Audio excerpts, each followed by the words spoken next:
ছোটোবেলায় আমরা একটা গল্প পড়েছিলাম। সেই গল্পতে আমরা কি দেখেছিলাম না, গল্প আমাদের ক্লাস 5-6-এ একটা করে গল্প বই থাকতো। সেই গল্প বইতে কিন্তু অনেক ধরনের গল্প থাকতো। তাতে একটা গল্প ছিল যে একটা পুকুরের পাড়ে একটা প্রথম তৈরি হয়েছিল কি না হচ্ছে, পুকুরটাকে সান বাঁধানো হয়েছিল, পাথর দিয়ে সান বাঁধানো হয়েছিল। কোনো এক মহিলা সেখানে যেত, হাঁড়িটা মানে কলসি নিয়ে যেত। আগেকার দিনে মাটির কলসিতে করে তো জল বওয়া হতো। সেই মাটির কলসি নিয়ে যেত পুকুরের জল ধরার জন্য, কারণ আগেকার দিনে তো মানুষ সবাই পুকুরের জল খেত। এবারে সেই কলসিটাকে নিয়ে গিয়ে সে কোথায় রেখেছিল না, ওই যে হচ্ছে মানে সান বাঁধানো এটার উপরে রেখেছিল।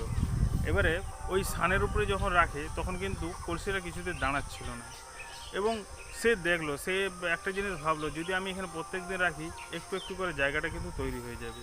এবারে ওকে দেখা দেখি প্রত্যেকটা মানুষই ওই জায়গাতে, মানে ও কোনোভাবে ওইখানটাকে কলসিটাকে দাঁড় করানোর একটা ব্যবস্থা করেছিল, এবং সেই জায়গাতে সমস্ত মানুষ ওই জায়গাতে কলসি প্রত্যেক দিন নিয়ে এসে রাখা শুরু করলো, যে জল তুলে ওখানে রেখে স্নান করে তারপর বাড়ি যেত।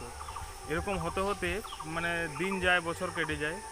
একটা সময় এসে কিন্তু ওই জায়গাটাতে একটা স্তর পড়ে যায়, অর্থাৎ হচ্ছে মানে কলসির যে নিচের অংশটা, সেই অংশটার মাপে একটা ছাঁচ তৈরি হয়ে যায়। মানে এর পরবর্তী দিনে ওখানে কলসি রাখলো, কলসিকে কোনো জিনিস দিয়ে আটকাতে হতো না, অটোমেটিক্যালি সেই যে ছাঁচটা তৈরি হয়ে গেছিলো পাথরের উপরে, সেটাতেই কলসিটা পুষে যেত। আমার ভিডিওর বিষয়বস্তু হচ্ছে এটাই, যে আমরা যদি প্রতিদিন এই যে সবাই ভাবি না যে আরে 100-150 ভিউজ হয়েছে, এটাতে কি হবে। অ্যাকচুয়াল এই 100-150 হতে হতেই কিন্তু ভিউজ একটা দিনে বিশাল বড় ভিউজ আসতে পারে। অতএব আমাদেরকে কন্টিনিউ কিন্তু ভিডিও বানিয়ে যেতে হবে।